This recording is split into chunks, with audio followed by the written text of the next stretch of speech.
Amén. Domingo 19 de septiembre entramos a la sexta señal del Evangelio de Juan. Vamos al capítulo 9, versículos 1 al 7. Al pasar, Jesús vio a un hombre que era ciego de nacimiento.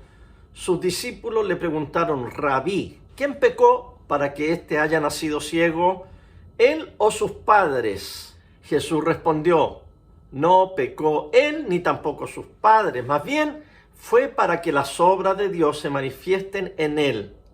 Mientras sea de día, no es necesario hacer las obras del que me envió. Viene la noche, cuando nadie puede trabajar. Mientras que estoy en el mundo, soy la luz del mundo. Dicho esto, escupió en tierra, hizo lodo con la saliva y untó el lodo en los ojos del ciego. Entonces le dijo: ve a lavarte en el estanque de Siloé, que significa enviado. El ciego fue, se lavó y al volver ya veía. Amén. Vamos a comenzar hoy hablando del karma. Y quizás uno de los títulos que pudiera tener este sermón sería Jesús versus el karma, o Jesús y el karma. Jesús dice aquí, cuando sus discípulos le preguntan quién pecó, dice: no importa quién pecó. El karma dice: se lo merece. Por algo le está pasando lo que le está pasando. Jesús dice: no importa quién pecó. Porque la obra que hace Dios es una obra de gracia y de misericordia, no de recompensa o de pago. Ustedes saben que toda la Biblia, y en este caso el Evangelio de Juan, está dividido en capítulos y en versículos. Nos ayudan, claro, para encontrar: vayan a tal capítulo, ahí está tal historia, etcétera. En tal versículo nos ayudan a entender y ubicarnos. Pero a veces este hecho de haber hecho capítulos y versículos como que nos saca del contexto de lo que quiso el autor, cómo quiso el autor, en este caso Juan, poner allí las historias. Por eso que tenemos que pensar en el contexto de la historia que nos toca hoy, la sexta señal. Jesús está en la fiesta de los tabernáculos. En el templo se pasea, va, enseña, se junta en grupos allí en el templo. En la mañana, Jesús vuelve al templo porque se iba a quedar allá a la aldea de Betania con sus amigos Lázaro, Marta y María, y luego volvía al templo a enseñar. Y cuando él está enseñando en el templo, le traen a la mujer adúltera. Esto está en el capítulo 8, por eso estoy relatando, ahora estamos en el 9, pero en el 8 le traen a la mujer adúltera. La historia ya la sabemos, que le dicen: Señor, hemos encontrado a esta mujer en adulterio, infraganti, la ley de Moisés dice que hay que apedrearla, ¿qué dices tú?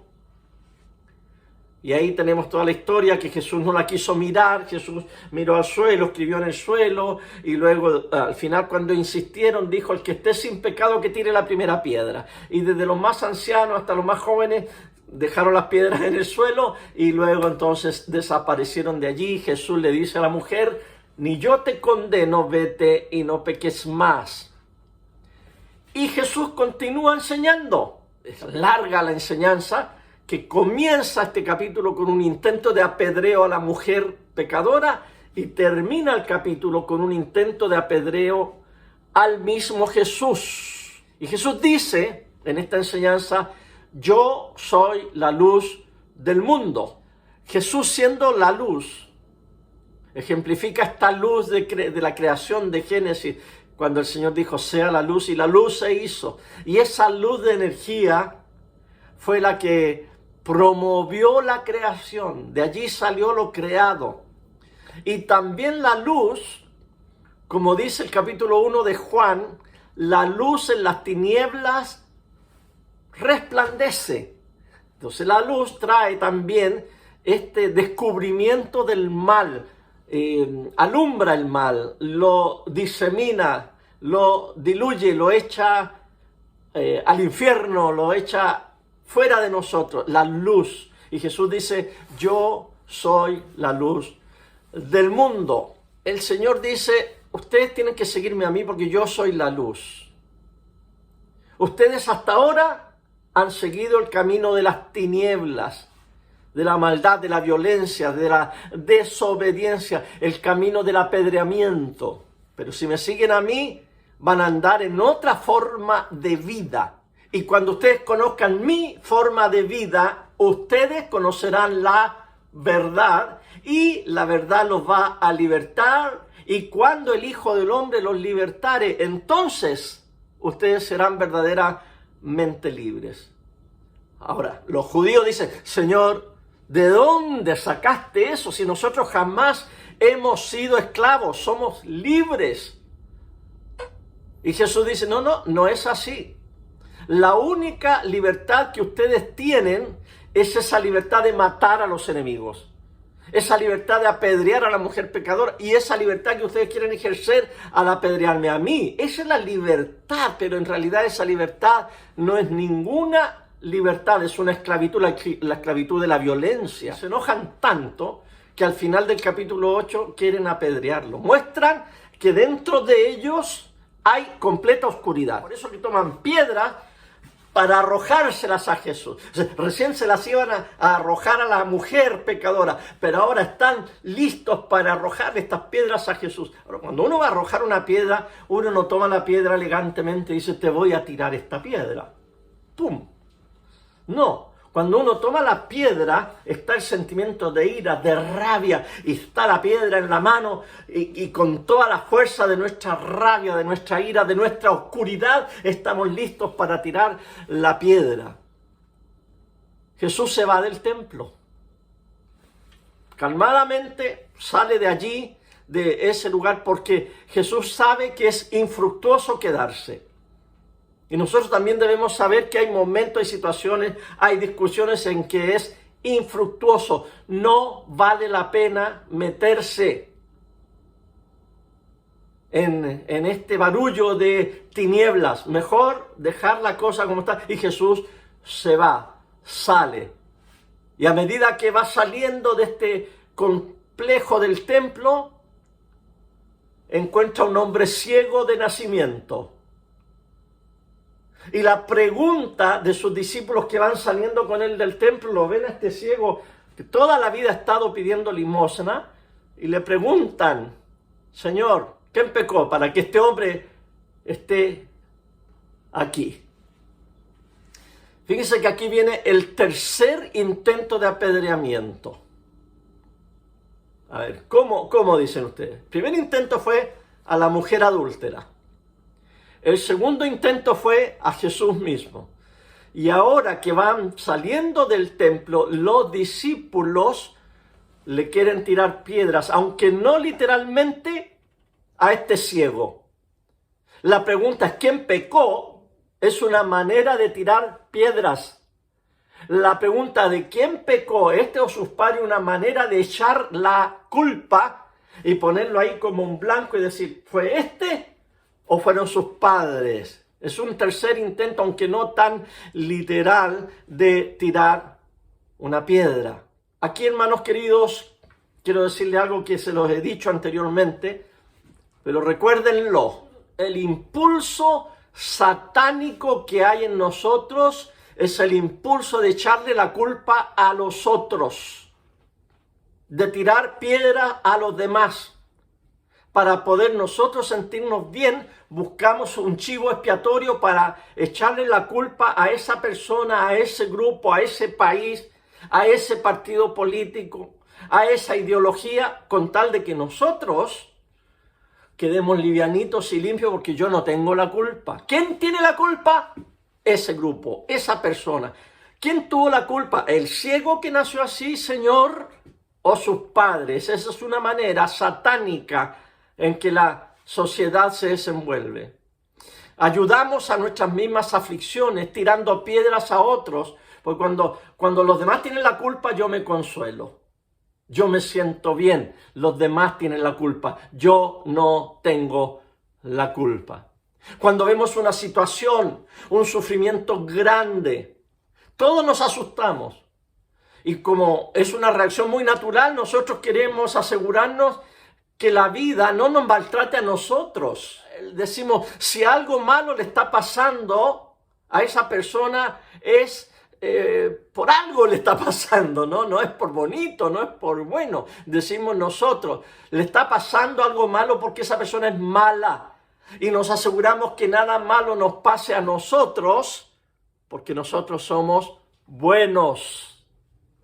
Y de esa manera inventamos un sistema que nos explique que ellos son malos y yo puedo echarle la culpa a ellos y así me exculpo o me siento bien yo. ¿Recuerdan la serie de sermones que predicamos acerca de Job?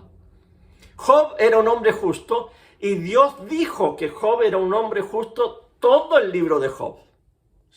Dios siempre mantuvo que era un hombre piadoso, santo y justo. Pero el Hasatán lo acusa. Al acusarlo, Job pierde todo. Y le viene una terrible aflicción. 3 amigos vienen, dizque a consolarlo. Pero en el fondo, como no les resulta la consolación, empiezan a culparlo. Y a decirle, Job, te está pasando esto, Dios te lo mandó, por algo te lo tiene que haber mandado. Y ahí le dan, y le dan, y le dan, discurso tras discurso, 40 y tantos, 40, creo que son 40 capítulos, donde se revuelven en esta tirada de piedra, apedreamiento. Job, tú tienes la culpa, no es tan bonita tu historia, Dios te está castigando, porque si fueras bueno no te pasaría lo que te está pasando. Ahora, en 42 capítulos del libro de Job, Hasatán aparece en el primer capítulo y aparece en el último capítulo, y algunos dirán, bueno, ¿y qué pasó en el medio? Bueno, en el medio también se aparece, pero ya no se aparece personalmente, sino que se aparece como poseyendo a los 3 amigos de Job, que, bueno, en el fondo fueron 4, después llegó un jovencito que se llamaba Eliú, y que le están siempre acusando. Estos amigos de Job están poseídos por el espíritu del Hasatán. Los amigos en el fondo están tratando de explicarse a sí mismos lo que está pasando. Piensan que siempre pueden responder como aquellos hoy en día que piensan que todo lo pueden responder por la Biblia, que la Biblia tiene la respuesta a todo, aunque sea muy difícil de entender. La Biblia tiene que tener una respuesta. Así se parecían los amigos de Job. Ellos no podían entender que Job, siendo un hombre bueno, querido por Dios, estuviera sufriendo. El libro de Proverbios es un libro que nos dice, si tienes a Dios y vives correctamente, serás próspero y bendecido. El principio de la sabiduría es el temor a Dios. Si tú temes, amas a Dios y le sirve, te va a ir bien, vas a estar bendecido y feliz. Honestamente tenemos que decir que eso es verdad. Es verdad. Buenas cosas pasan en la vida del que teme al Señor. Buenas cosas le pasan al que ama a Dios, al que sigue los principios de Dios. Y todos nosotros aquí hemos sido testigos de eso. Cuando usted se convirtió, usted se compuso, usted empezó a vivir los conceptos cristianos, los principios cristianos. Cuando usted le dejó lugar a la sabiduría de Dios, su vida cambió. Su economía prosperó. Cuando usted empezó a diezmar, se dio cuenta que ese es un principio de Dios y le fue bien. En muchas áreas de la vida le fue bien. Algunos dejaron de tomar en exceso y se les compuso el hígado. Algunos dejaron de comer grasa y el hígado graso se mejoró. Algunos se hicieron tratamiento para la diabetes y la diabetes se mejoró. El que ama a Dios, el que teme a Dios y sigue los principios de Dios, le va bien. Hay bendición y prosperidad en esto. Es verdad hasta cuando no es verdad. Pasa así hasta cuando no pasa así. Y ese es el misterio del libro de Job. ¿Por qué los justos sufren? Generalmente es verdad, pero hay excepciones. No es una garantía que toda persona que ama a Dios, que ama a los demás y sirve al mundo, nunca va a tener problemas. No es una garantía. Y el libro de Job es precisamente la ilustración de que así es la cosa. Aunque los amigos de Job tratan de explicarlo, así no es la cosa. Al final aparece Dios en el libro de Job y dice que los amigos de Job han hablado incorrectamente. ¿Y saben por qué? Porque los amigos de Job culpan a la víctima. Y culpar a la víctima es la obra del Hasatán, es la obra de las tinieblas. Y esta historia se repite en la humanidad, se repite en nosotros. Queremos creer que lo bueno le pasa a los buenos y que lo malo le pasa solamente a los malos. Pero a veces lo malo le pasa a los buenos. Y nosotros que somos envidiosos, ¿por qué lo bueno le pasa a los malos? A los que no aman a Dios. ¿Por qué les va tan bien? ¿Por qué tienen tanta plata? ¿Por qué se ven más jóvenes que uno? ¿Por qué todo les va bien, prosperan? Y uno que quiere, dice, ser fiel a los principios de Dios, no le va tan bien como a ellos. Entendamos bien, queridos hermanos, esto. Jesús no viene a hacer la obra de Hasatán. Jesús viene a hacer la obra de Dios. La pregunta que hacen los discípulos es la pregunta incorrecta. ¿Quién pecó, Señor? Con este ciego, ¿quién pecó? Esa es la pregunta del karma. El karma es una filosofía oriental que dice que a ti te va a pasar lo que te mereces. Y es tanto el karma bueno como el karma malo. Si tú haces buenas cosas, el karma te va a devolver cosas buenas. Pero si tú hiciste cosas malas, el karma va a retroceder y a ti te va a pasar cosas malas. Y no solo en esta vida, sino en las reencarnaciones futuras, tú vas a cosechar tu propio karma. Pero Jesús no es eso lo que nos enseña a nosotros. Los judíos tenían una mala teología. En los 10 mandamientos que están escritos en 2 partes del Pentateuco, en el Deuteronomio capítulo 5 y en el Éxodo capítulo 20, en ambas partes dice que los hijos serán responsables de los pecados de los padres hasta la 4ª y 5ª generación. Y va a visitar, dice, la maldad de los padres en los hijos hasta la 4ª y 5ª generación. Pero si usted va a los profetas, se va a dar cuenta que Ezequiel dijo, no, eso no es correcto. El Antiguo Testamento, ¿verdad? Aunque está inspirado por Dios, tiene tensiones. Y aquí hay una.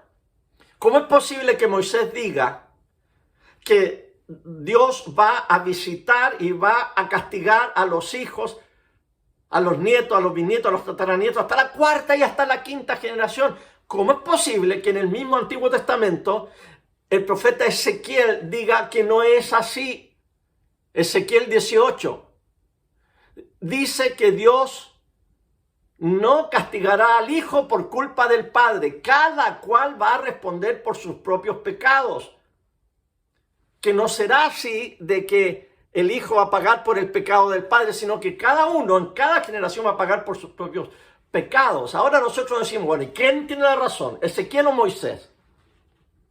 No, vamos más adelante. La razón la tiene Jesucristo. Jesús es la palabra de Dios. Jesús es el logos, la lógica. Jesús es el verbo de Dios. Jesús es lo que Dios tiene que decir.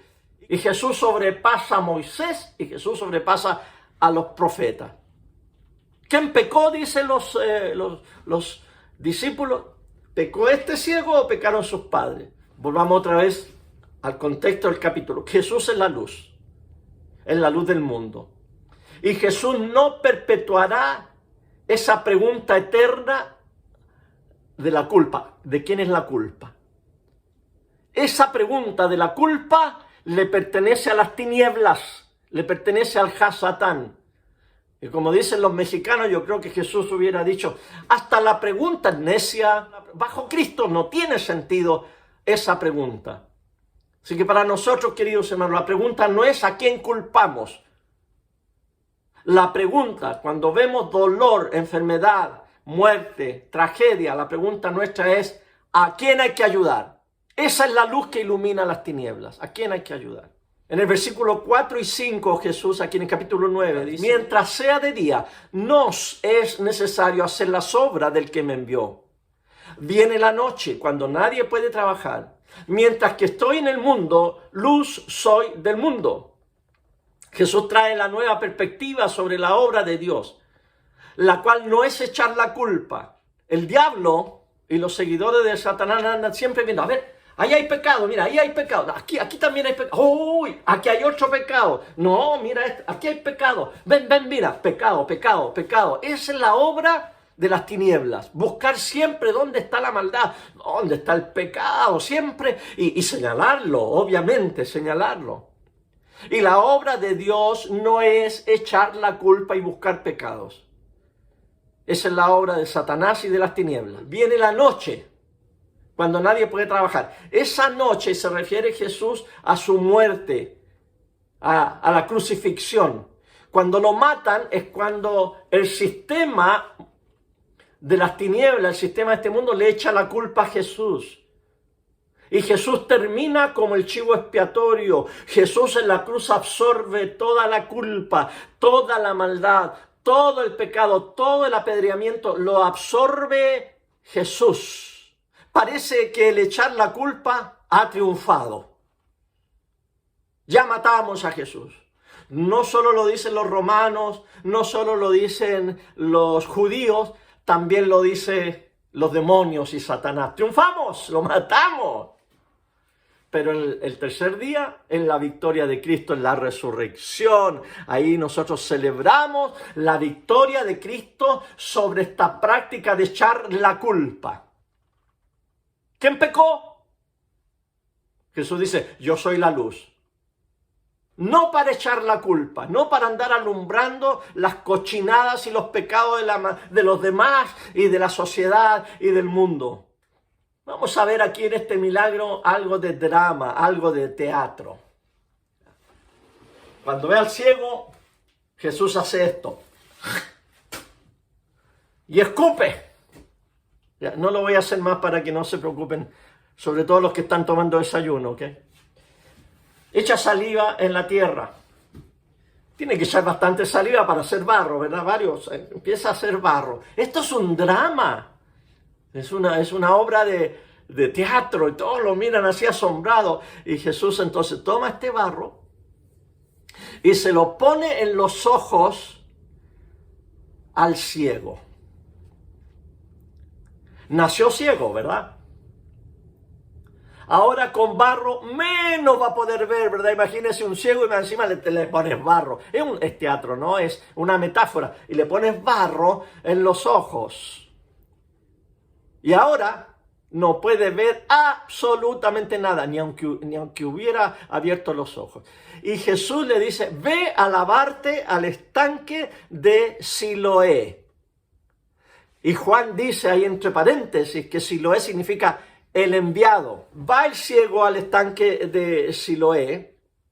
¿Se acuerdan que hace poco hablamos de esta señal cuando el Señor sana al paralítico en el estanque de Betesda?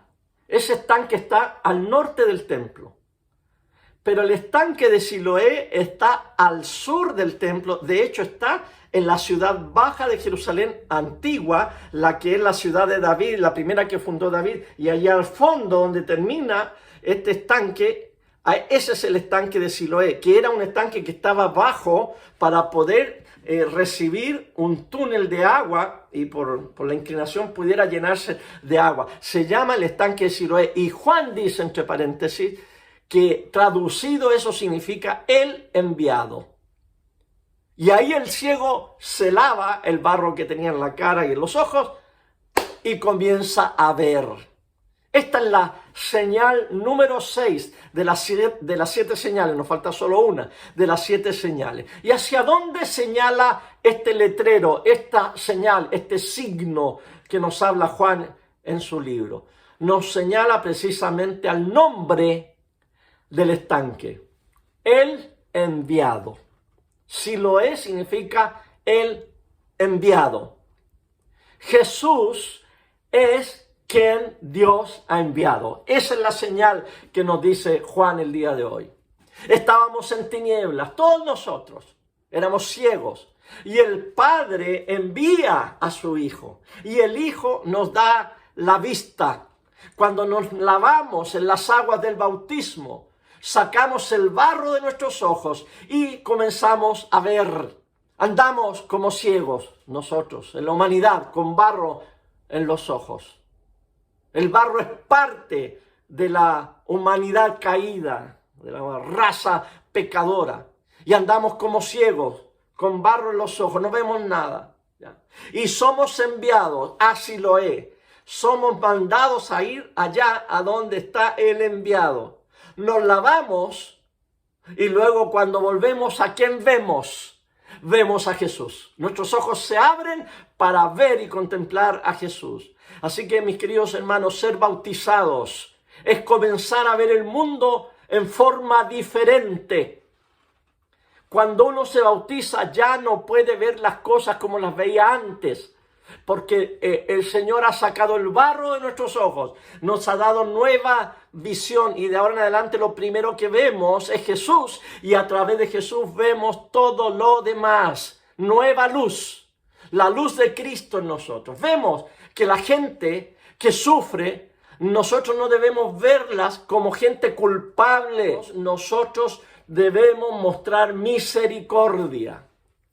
Ese es el propósito del bautizado, de mirar la necesidad y no mirar la culpa, no echar la culpa, sino que ser misericordioso. El karma malo, ¿verdad? Eso estamos muy familiarizados hoy en día, hasta los cristianos.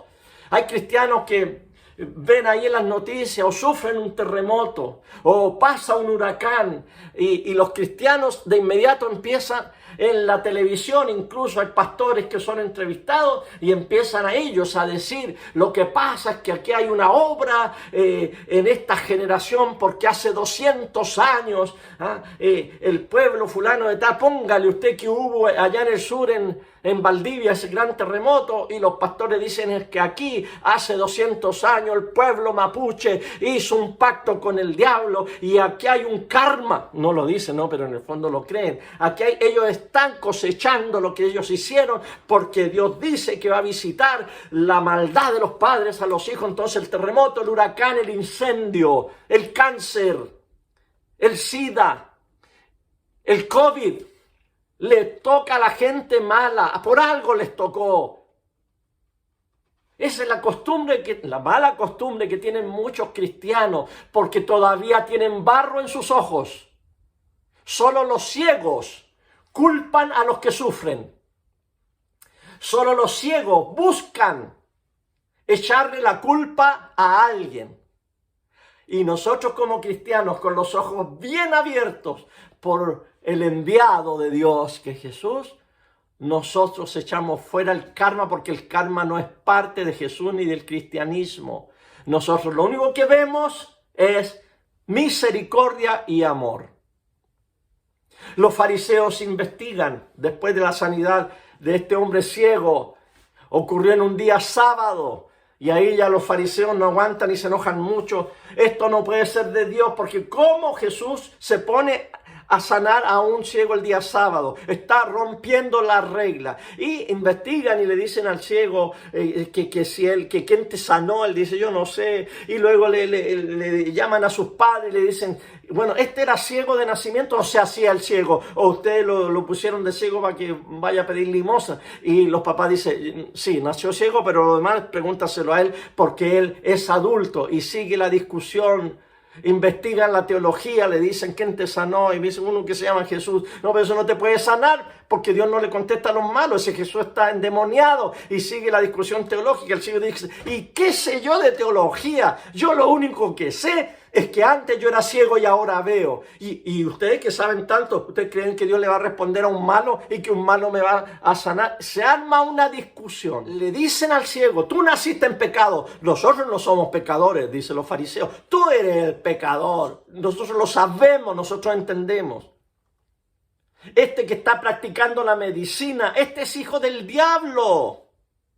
No es de Dios Jesús, es del diablo, dicen los fariseos. Al final expulsan al ciego de la sinagoga, acusan a Jesús de ser hijo del diablo.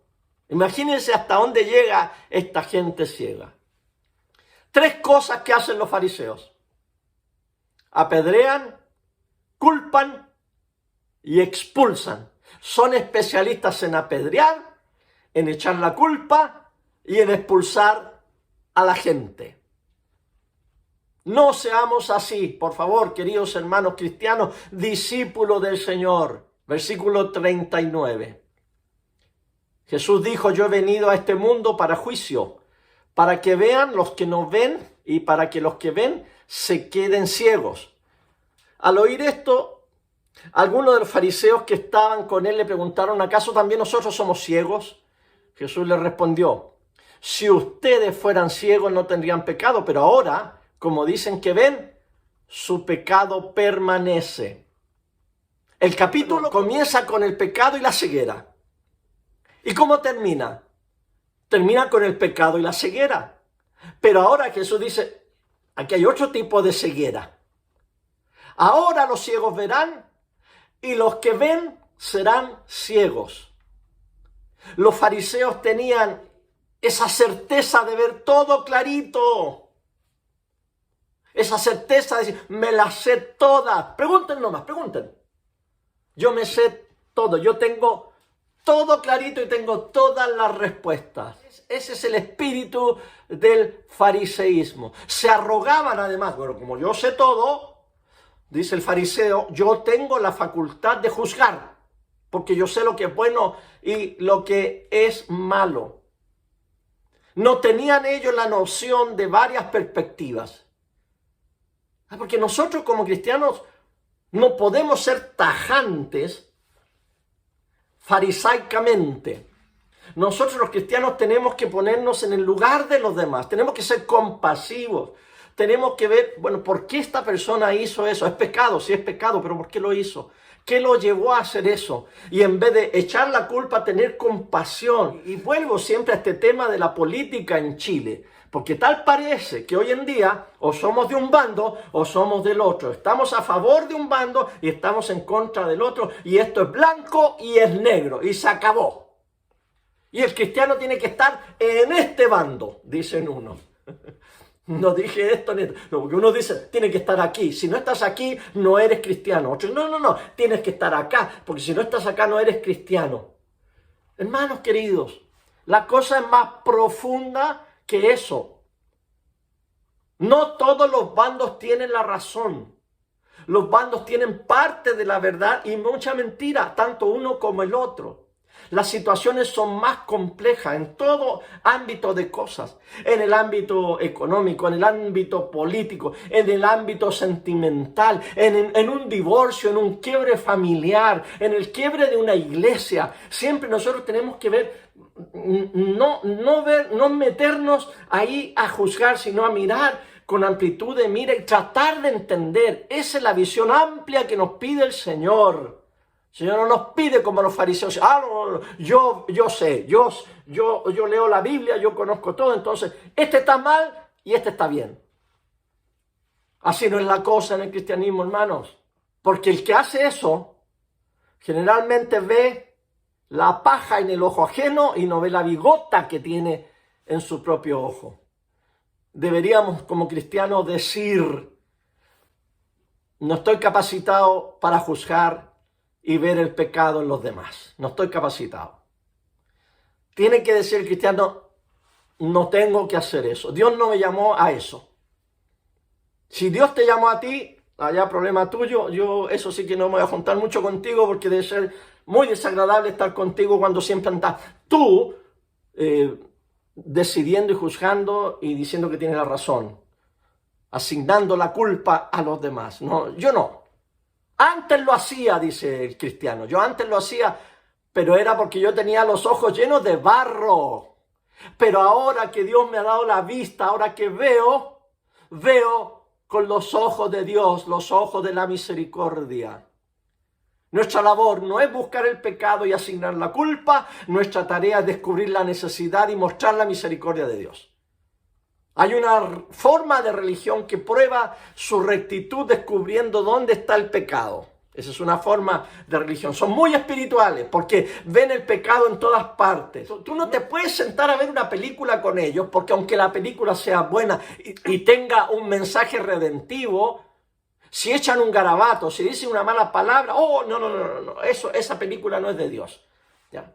Pues no, es un puro garabato y todo lo critican y ya no te dejan ni ver la película, aunque tenga un buen mensaje, porque ellos ya decidieron y vieron que habían malas palabras y juzgan de inmediato mal a la película.